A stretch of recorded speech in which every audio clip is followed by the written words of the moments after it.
Welcome to Strategic Insights, strategic guidance for life's most important decisions with attorney Alan Eighmey. Hello and welcome to Strategic Insights, strategic guidance for life's most important decisions with attorney Alan Eighmey. Alan and his team specialize in estate planning, probate, trust administration, and conservatorships. I am your host, Kevin Rosenquist, and today's episode is Estate Planning Essentials in California, a guide to your future. Alan, so great to see you. Thanks for being here. Oh, thanks for having me. It's great to be talking with you. Yeah, for sure. Can you just give us a little background? Why did you decide to focus your practice on estate planning matters in California? Well, it really actually came from my mother. She had Alzheimer's. I'm from upstate New York.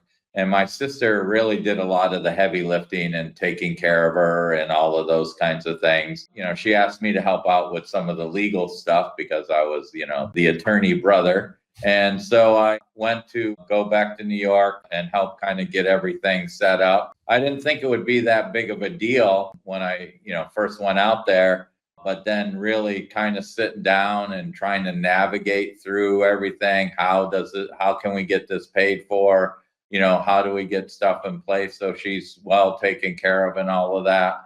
And it just seemed like such a big kind of production that I didn't know if it really kind of needed to be like that for everybody or if it was like that for everybody. And so once we got my mom taken care of, I came back to California, was talking to my wife about the experience and stuff and why I had to stay a little bit longer there than I thought I had to. And I told her, I said, this is really something I think that families could need guidance and help with, and kind of got her blessing and to kind of look into it and delve into it more. And so now, 15 years later, here we are, helping other families with questions and the answers that, I wish I really was able to get back then. Can you kind of just give us a rundown of what is included in estate planning? I like to look at it as doing kind of a holistic view to be able to take care of whatever kind of contingencies can come up for individuals and stuff. So a lot of people, they look at estate planning as, death planning, when I die, is where everything's going to go, right? And really, a lot of estate planning has to do with life planning. What are those contingency plans to make it so I can have a better life, towards the last part of my life, and how I can set that up to make it easier, not only on me, but on my family, and how some of these needs that I may have as I grow older are handled and taken care of. And so to do that, it's not just like who gets my dresser or my, china when I die or my tools. It's more, hey, this is number one, how I want my end of life experience or to be, or as I age, this is how I want to age, and be able to have a plan in there where families can know the plan and know how things a lot of times are going to get paid for and taken care of. So, and the tools to do that. You obviously just told the story of how you had firsthand experience with estate planning and the need for it. What have you found that people are not prepared for when it comes to estate planning or when it comes to having to, go down the road that you went down? I think a lot of people, it's not an easy subject to talk about. We're talking about death and, possibly, skilled nursing, which is not, a place anybody really wants to go to, and just kind of overall health decisions if, you can't make your own health decisions. So, to go down that path, it really is the big thing for me and my siblings when we went through it is, my mom really didn't have anything in place. And so it really made it difficult on us, not really even so much for, what's going to happen to her stuff, when she passes away, but what would she want as far as decisions made for her during this time?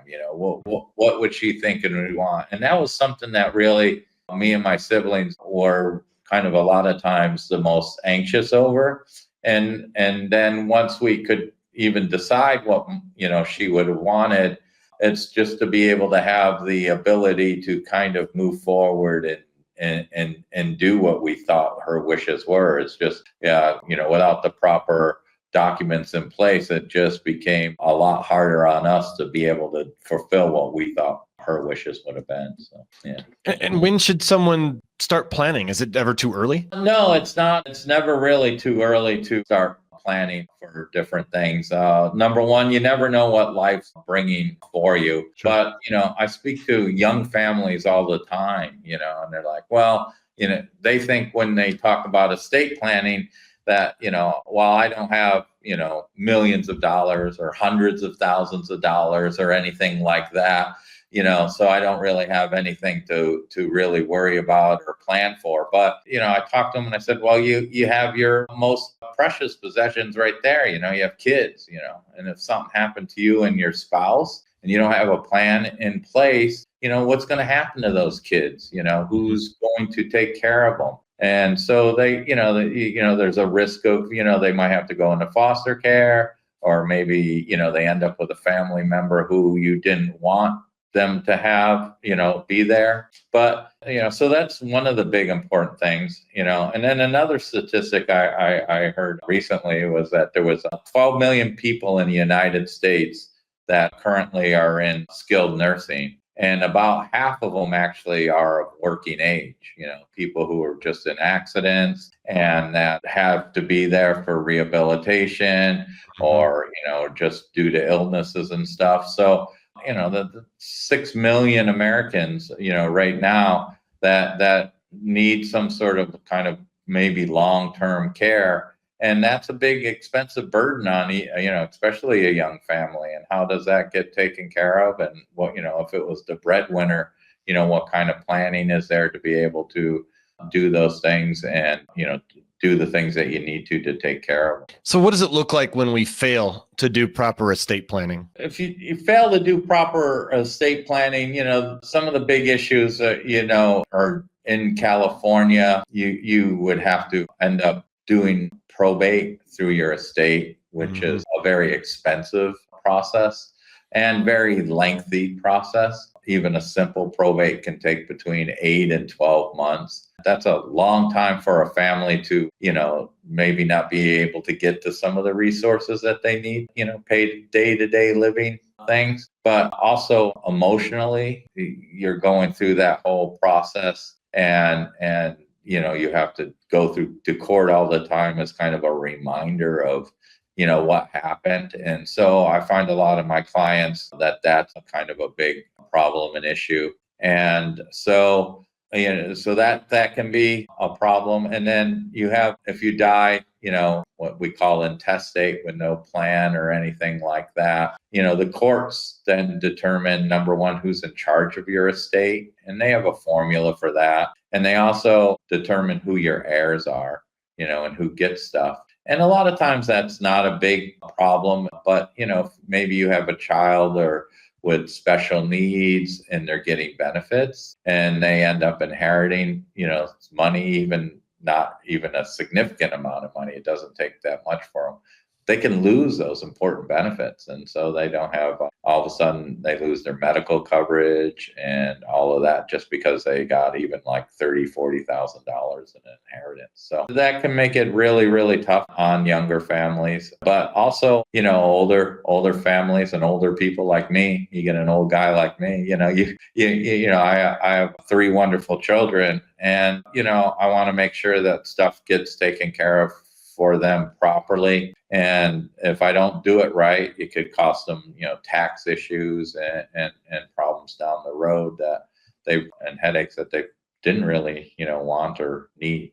So. Yeah, you don't want to leave that burden on anybody. Right, Yeah. Exactly. Understandable. Yeah. What are some of the common estate planning documents that everybody should consider having in place as part of their plan? A lot of people, they think of just a trust or a will as their estate documents. Will is good, but here in California, the issue you have with a will is your assets, and you have to go through probate, and it takes that long period of time. And with like the values of the homes and everything here in California, there's not like a simple probate process to be able to go through to take care of some of those things. So the main thing that people get is a trust, which helps avoid that probate process. But the other documents that are really important for individuals that oftentimes get forgotten if not done properly is you want to make sure that you have a good financial power of attorney in there.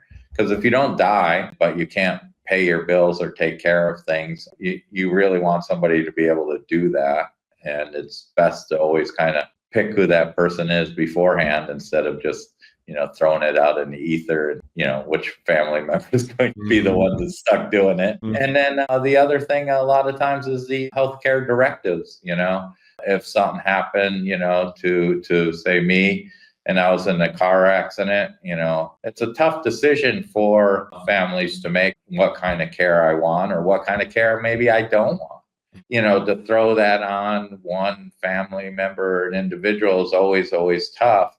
So by having those healthcare documents in place, if you have to make a hard decision, then you can always look at that document and say, this is the decision that they wanted.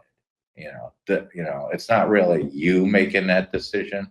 It's they made that decision and you're just following their wishes. So, that helps out a lot with that. So that's why I think it's important to have kind of a big holistic approach to your estate plan to kind of cover all of the different issues and stuff that you can, look at facing later in life. So. Yeah, holistic approach sounds like a good move. Now, does everybody really need both a will and a trust? A good estate attorney will do both for you, and it's more of a protection on your part.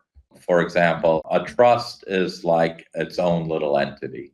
And so the items that are put in the trust name are the items that will go through the trust without having to do probate or any of those kinds of things, and also offer you some protections. But with a will, if for some reason, say you purchased another rental house or you had items that weren't in the trust name for whatever reason, sometimes the pour over will can move stuff to the trust to help you avoid probate as well. So it's kind of good to do both of them. But for individuals with like real small estates, you can look at doing a simple will, and that would, cover most all of your bases for what you're looking to do. But again, you have to worry about, there's certain collection issues that you have to worry about, and that there's also issues that you can have with a simple will of transferring your assets to and try to, if your asset grew over the time period before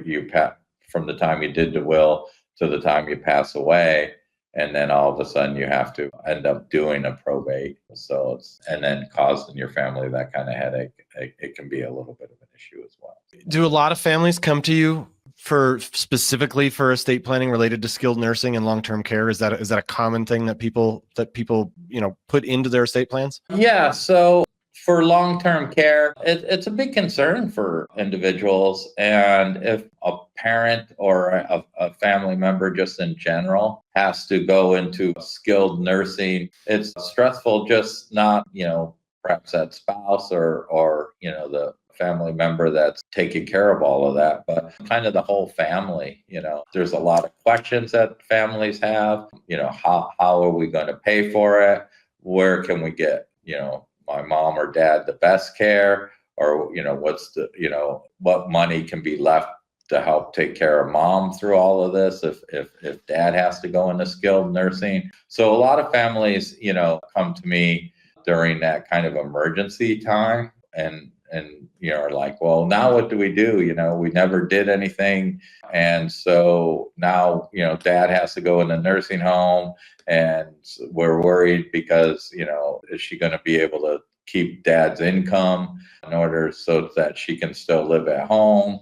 Or are we going to have to move her in with us? Are we going to have to sell her home? Or are we going to lose her house? All of those kinds of questions come up.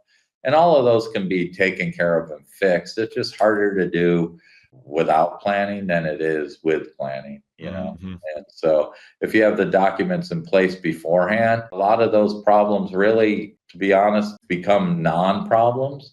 And because of the documents kind of can flow you through that whole scenario, whereas if you don't have them in place, then there's a lot of different actions that have to be taken place, and they have to be done very quickly because, obviously you're not just picking to go in a nursing home because you woke up one day and wanted to, some emergency came up and you're there. So you're dealing with that and the emotional side of that, plus, kind of the legal side of everything else. So it's best to, if you can pre-plan and not have to worry about running to me right away while you're trying to worry about how to take care of that as well. So.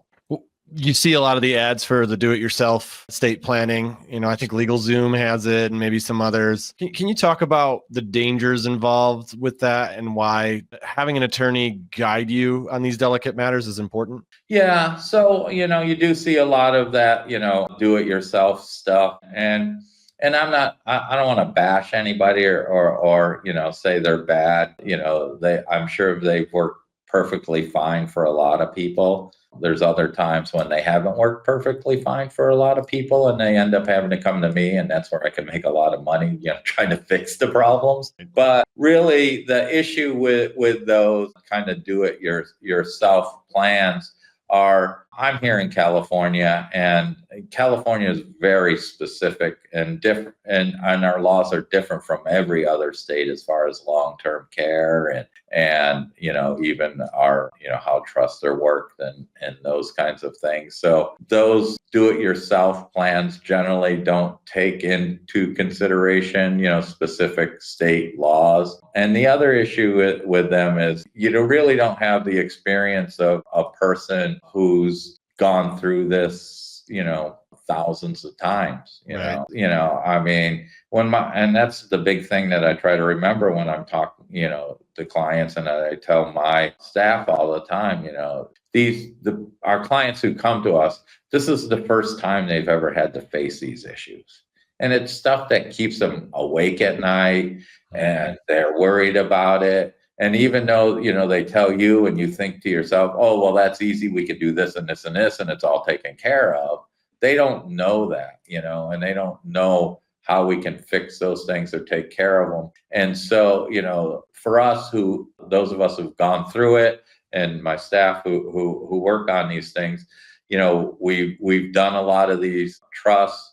We've done administration on a lot of these trusts. We have, experience where we can see where things work and don't work, and work with each family as we develop the plan, and really drill down with our clients, what are the real family dynamics, and let them know some of the things that we found that really work for everybody and don't. Whereas if you're doing it yourself, you're kind of clicking boxes and they put the stuff in there, and you really don't have that experience to help you and guide you through all of those kind of questions and issues that may come up that you don't even know about. So. Sure. Yeah. It's a really great point. Yeah. Well, thank you for tuning in to Strategic Insights, strategic guidance for life's most important decisions with attorney Alan Eighmey. To connect with Alan, head to strategic-law.com, and please like and subscribe to our channel and leave us a review in the comments if you found this fascinating and interesting. Alan, thanks so much for the insight. I really appreciate it. Oh, thank you. It was great talking with you. Thanks for watching. Be sure to hit that like and subscribe button and leave us a review in the comments.